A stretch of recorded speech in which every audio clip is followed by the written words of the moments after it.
Voilà, s'il y avait vite eu des secours, on n'avait pas perdu quelqu'un. Mais Makosso, c'est à peu près dans le même. Donc Makosso habite à côté de l'immeuble qui s'est écroulé là. L'immeuble qui s'est écroulé là, Makosso habite à 2 mètres. Ah ouais. Ils ont enlevé les premières victimes. Attends. Les tracteurs sont arrivés. Ça veut dire que, de minuit où ça se produit, c'est à 6h du matin que les tracteurs ont commencé à... Si.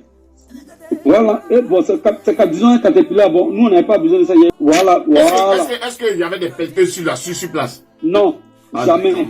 Franchement, non mais... Il n'y avait rien eu de tout ça. Pourtant, si c'était arrivé à temps, on pouvait enlever le monsieur et sa famille. Parce qu'il y a un monsieur, il doit se marier même le 20 avec sa femme. Lui, sa femme, sa servante, ses enfants et tous.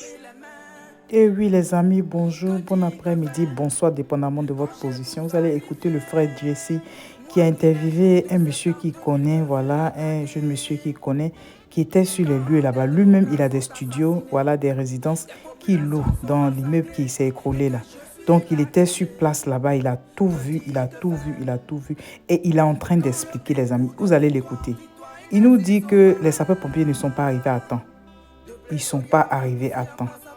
Et que s'ils étaient arrivés à temps, ok, si les secours étaient arrivés à temps, les personnes qui sont décédées aujourd'hui allaient être en vie. Ils ne sont pas arrivés à temps. Quelque chose qui se passe au milieu de nuit, vous arrivez au petit matin. Oh mon Dieu, je ne sais pas pourquoi il n'y a pas des sapeurs-pompiers dans chaque quartier.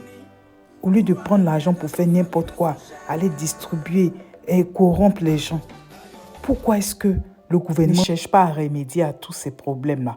Chaque fois, on en parle, mais ça ne change rien. Chaque fois, on en parle, ça ne change rien. Où allons-nous dans ce pays-là? Où allons-nous? Le minimum même, on n'a pas. Hein? Le minimum, on n'a pas pour secourir les gens. Chaque jour que Dieu fait, il y a quelque chose. On parle de ça, après, on n'entend plus parler de ça. Quand il y a un autre cas encore, on vient, on filme les gens. Mais quand même, vous foutez des gens, ça fait mal. C'est ridicule. C'est pas bon. On peut créer des routes, tout ça là, mais si on ne peut pas sauver des vies, les routes là servent à quoi? Chaque fois qu'on parle des choses, on parle des noms, on est en train de faire pont, on est en train de faire route, on est en train de faire pont à péage, quoi. Voilà le minimum qui n'est pas fait. Hein? Les personnes sont là, ils construisent de façon anarchique. La base même n'est pas faite. Vous allez trouver une villa qui est là, il y a un immeuble à côté, il y a des choses. C'est-à-dire que quelqu'un commence à faire R+1. Hein? Quand il voit que quelqu'un fait immeuble à côté, il se dit, oh, lui aussi va dépasser son voisin. N'importe quoi. Alors que la fondation n'était pas faite pour un immeuble. Hein? Où allons-nous avec ce genre de choses-là dans notre pays? Chaque jour que Dieu fait, les gens meurent de façon innocente. Des personnes meurent comme ça. Et puis, ça ne sert à rien. Chaque fois, on en parle et puis, il n'y a pas de solution. Où allons-nous? Les amis, je vous laisse écouter ce monsieur qui était sur les lieux, qui a tout vu. À tout à l'heure. Bye bye. Oh, vraiment, Yako. Côte d'Ivoire, Yako à nous. Donc là, je suis revenu. Et là, moi, j'étais déjà en Dibadé. Donc, je suis revenu sur les lieux. Et là, j'ai trouvé même des amis même qui étaient là. Des amis comme... Explique-moi, quand tu parles de bruit, le bruit, ça, parce qu'on connaît un peu, il y a le bruit... Oui, le bruit a fait boum, boum. Ça dit 2 fois quoi. Donc, parce que tout le monde a eu peur, là. Donc moi, rapidement, je suis rentré. Je ne suis pas rentré dans la résidence, mais j'ai dit au taximètre allons. Donc, je suis allé rejoindre mes amis. Donc, j'étais assis avec mes amis. Et puis, je vois si police secoue. Et il y a un immeuble qui vient de s'effondrer à chose, immeuble CGK dans le quartier. J'ai dit, mais attends. Donc, ce n'était pas les jeunes qui faisaient du bruit, mais c'est un immeuble. Donc, en même temps, il y a un ami encore qui m'a appelé pour dire, il voulait nous aider, il s'appelle Papis Jakarta. Donc, quand il m'a appelé, je suis parti. Il voulait là, exemple, son ami. Donc, ils m'ont pris dans la voiture. Puis, nous sommes retournés encore sur les lieux. Tu vois? Et celle-là, parce que moi, j'avais pas de connexion. Là, j'ai mis sur Facebook. Il y a un drame qui vient de se produire. Donc, ceux qui ont des unités souscrivent connexion pour moi, je vais faire un direct. Et ils ont souscrit pour moi. J'ai fait le direct. Ouais, j'ai vu le direct là. Mais dis-moi, quand tu entends le bruit et quand tu vas rejoindre le maquis et puis le temps que tu aies les informations comme quoi l'immeuble s'est écoulé, ça fait combien de temps? Ça fait combien de temps quand tu entends le bruit et puis que... 20 minutes. Ouais. Là, je suis revenu et là, moi, j'étais déjà en Dibadé. Donc, je suis revenu sur les lieux et là, mais j'ai trouvé même des amis même qui étaient là. Des amis, comme sénateur David Palmer, ils sont venus me rejoindre, tout ça. Donc, on a commencé d'abord le direct, il a lancé le direct et on a commencé à aider les gens, les premières personnes avant l'arrivée même des sapeurs-pompiers. Maintenant, il y avait des gens, ceux qu'on n'a pas pu sauver, qui ont évacué les corps ce matin, ils criaient. Nous sommes là, dans là où ils étaient, c'est là presque les jeunes du quartier, on a commencé à enlever les briques. Donc quand les sapeurs-pompiers sont arrivés, et en même temps, les sapeurs-pompiers sont arrivés en même temps que les gendarmes. Donc ils ont mis les projecteurs sur l'immeuble. Donc les gendarmes ont dit, bon, les jeunes quittez là parce que vous n'avez pas habilité à aider. Eux, ils ont étudié, les sapeurs-pompiers ont étudié ça. Donc laissez-les faire, voilà, ce qu'ils savent faire. Donc nous, on a reculé, on a replié. Et voilà, ils nous ont même interdit de continuer à dire. Donc moi, j'ai coupé mon direct et puis j'ai commencé à regarder ce qu'on pouvait faire, quoi. Et on les aidait maintenant. Et là, ils étaient maintenant 3h, 2h du matin, 3h par là. Tu vois? Donc, il n'y avait plus de suite. Mais avec les choses, camions, ils ont tiré ce qu'ils devaient tirer, ils ont tiré, ils n'ont pas pu. Donc, comme ils n'ont pas pu, ils ont enlevé certaines parties, mais il n'y avait pas de passage pour rentrer dans l'immeuble. Donc, ils ont crié, parce qu'au début, les gens disaient, nous sommes là. Donc, vers 3h du matin, ils ont commencé à appeler, est-ce que vous êtes là? Est-ce que vous êtes là? On n'entendait plus de bruit, il n'y avait plus rien. Donc, automatiquement, on a su que, bon, ces gens étaient vraiment touchés. Jusqu'à 6h du matin. C'est à 6h du matin, 7h que les tracteurs ont commencé à arriver. Et ils ont cassé, c'est là ils ont enlevé les premières victimes. Attends. Les tracteurs sont arrivés. Ça veut dire que, de minuit où ça s'est produit, c'est à 6h du matin que les tracteurs ont commencé à... Voilà. Et bon, c'est qu'à disons un caterpillar. Bon, nous, on n'avait pas besoin de ça hier, ce matin. Et ils savaient que, bon, il y a encore des personnes dedans. Parce que l'immeuble est sur quatre choses. C'est premier, deuxième, troisième, quatrième. Et au quatrième, troisième, qui ont eu la chance. Sur un côté, donc, c'est-à-dire, ceux qui étaient au troisième, quatrième, pouvaient sortir. Donc, c'est eux qui ont eu la chance. Sortir comment? Sortir par les escaliers ou bien sortir en sautant? Comment ça se passe? Comment vous faites? Ça veut dire que les gens, ils ont pris les escaliers quand même ou pas? Oui, non, il n'y a pas quelqu'un qui peut prendre les escaliers. Même au cas... Même quand ça a commencé, l'immeuble est devenu noir. Donc, ils prenaient les portables pour s'aider. Le jeune qui a fait l'interview avec la RTI là. Voilà, lui, c'est lui qui a sauvé sa voisine en face. Défenestration ou bien comment vous faites? Puisque l'immeuble est écroulé, vous n'avez plus assez... L'immeuble ne s'est pas écoulé totalement. Ça dit c'est parti sur un côté. Tu vois, non? C'est parti sur un côté. Ça dit ça a pris du bas de la boutique des Mauritaniens. Ça dit c'est parti sur un côté comme ça. C'est comme si ça s'est inversé, quoi. Voilà. Donc les gens pouvaient sortir, d'un autre côté. Donc quand ils venaient, on les prenait pour les faire sauter. C'est comme ça ils ont les choses.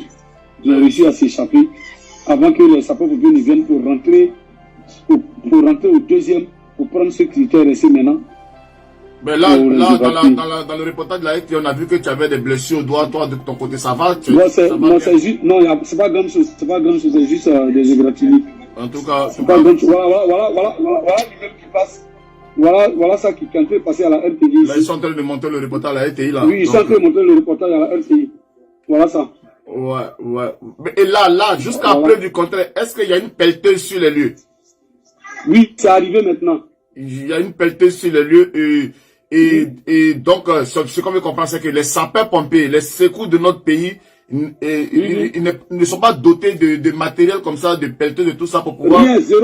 Parce que même des mégaphones, il n'y avait pas de mégaphone, on criait pour que les gens entendent pourquoi on attend si les gens étaient vraiment là. Et ça a commencé à 22h. Imagine de 22h chose, comment dire, 22h39 jusqu'à 6h. Pour moi, ici, qui était là-bas, 10h, il vient à peine d'arriver. Voilà ça. Là, on voit en direct ici, là. Là, le petit que vous voyez, c'est là se trouvait la famille, toute la famille. Parce qu'ils étaient dans 2 chambres salons. Oui. Ils étaient dans 2 chambres salons. Oh là. Donc, toi, ce que tu dis, c'est tu vois ça, ils ont enlevé. C'est caterpillar là qui est arrivé. Et c'est là se trouvait, c'est là où on pouvait trouver un trou pour voir ce qui était là. Tout ce que tu vois ce matin, ils sont arrivés. Tout ce monde-là, c'est aux environs de 8 à 9 heures. Sinon, les premiers sapeurs-pompiers qui étaient là, c'était des jeunes des jeunes comme nous, des enfants. Ouais. Et attends, toi qui étais sur place, c'est Bazo. Je t'appelle comme ça parce que c'est vrai que c'est Herman, mais nous on t'appelle parce que c'est ton nom que nous on connaît au quartier. Oui, effectivement. Oui. Quand toi tu es sur le lieu, les secours, est-ce que tu as eu le sentiment que les gens étaient en train de faire quelque chose pour pouvoir vraiment sauver des personnes? Est-ce que quel est ton ressenti personnel, toi en tant que...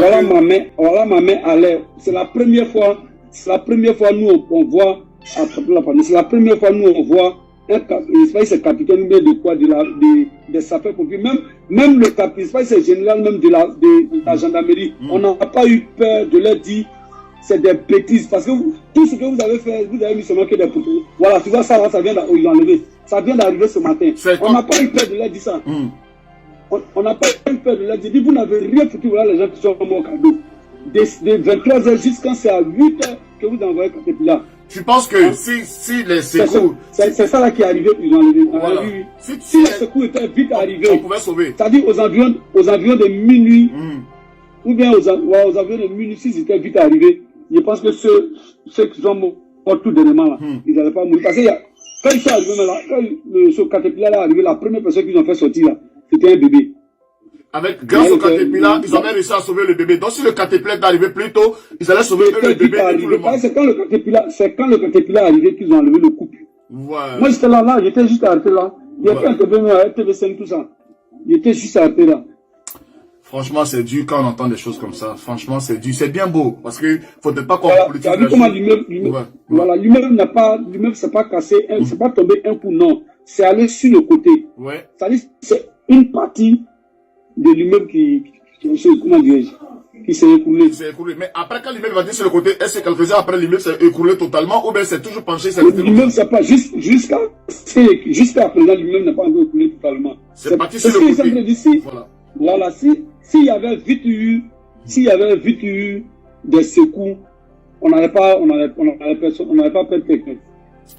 Franchement, merci mon frère, merci. Je pense que là tu te prépares pour aller sur les lieux parce que... Oui, je vais comme ça sur les lieux. Merci pour ton intervention, ça fait plaisir de t'avoir. Merci pour ton... Mettez-lui des cœurs s'il vous plaît, mettez des cœurs pour ce frère-là et tous ces amis-là, ces bénévoles qui sont rentrés vraiment dans ces gravats-là pour sortir des personnes vivantes et puis qui sont aussi restés là aujourd'hui pour aider à l'enquête parce qu'ils étaient sur les lieux. Ils sont là parce que grâce à eux, je pense qu'ils vont doter nos forces de sécurité, nos sapeurs-pompiers de matériel adéquat. Parce que sapeurs-pompiers, c'est pas forcément aller même matelas quand il y a accident pour se lever les gens pour mettre sur le lit. Mais sapeurs-pompiers, c'est aussi être prompt et être opérationnel sur ce genre sur ce genre d'événement, sur ce genre d'accident pour pouvoir venir apporter de l'aide et aider à ce qu'on puisse sauver bien sûr des victimes. C'est pour ça. Merci en tout cas pour continuer de mettre les cœurs. Mettez plutôt des cœurs que des lames là. Parce que si vous mettez des lames, Facebook va dire que on est en train de faire quelque chose et puis bon ben ils vont bloquer la vidéo. Mettez plutôt des cœurs. Et puis comme il a dit, c'est une information aussi qui nous donne que le général Kamil Makosso habite à côté de cet immeuble là et je pense que voilà, il faut aussi apporter aussi à lui et sa famille et puis prier que tout se passe bien de leur côté. À tous les voisins qui jonquent sur cet immeuble-là, apporter. Parce que psychologiquement, je pense que il y a un problème psychologique aussi qui doit se faire. Ils se connaissent entre eux, ce sont des voisins du quartier. Et apprendre le matin que son voisin qu'on a vu la veille est mort comme ça, écrasé. Je pense pas qu'ils soient écrasés, ils sont morts peut-être d'étouffement. Parce que, ce qu'il vient d'expliquer, l'immeuble est penché d'un côté, et ces personnes-là ne peuvent pas sortir, l'air est bloqué, et les personnes ont crié, et à un moment donné, les personnes arrêtaient de crier parce que bien sûr, ces personnes ont été étouffées, et ces personnes-là ont fini par rendre l'âme de fatigue, d'étouffement et de tout ça. Donc ce n'est pas que elles ont été écrasées, mais non, elles sont mortes par asphyxie, et parce que il y avait la poussière et tout, et malheureusement, on n'a pas pu les sauver, et voilà que le pire est arrivé. Donc bien sûr que ce jeune homme-là donne son point de vue ici en direct parce qu'il était témoin oculaire. Ça a commencé devant lui, c'est terminé devant lui. Donc, pour ne pas parler à la place du roi, j'ai préféré quand même qu'il vienne ici en direct vous donner vraiment les informations sûres.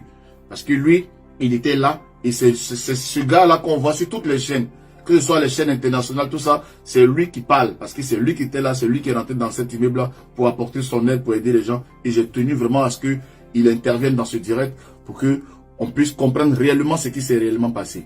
Et ce qu'on note, c'est bien sûr le laxisme de forces de secours qui sont arrivés et qui n'ont pas eu quand même... Parce qu'on voyait hein, dans les directs que les gens partaient se lever briques un à un. Mon frère, on dit pelleteuse là, lui il prend brrr, il enlève. Toi tu viens briques un à un, tu prends petit caillou, tu enlèves. Ça va sauver qui? Ça va, à quel moment tu vas enlever tout ça là pour dire que tu vas rentrer pour aller sauver quelqu'un? À quel moment? Et en Côte d'Ivoire,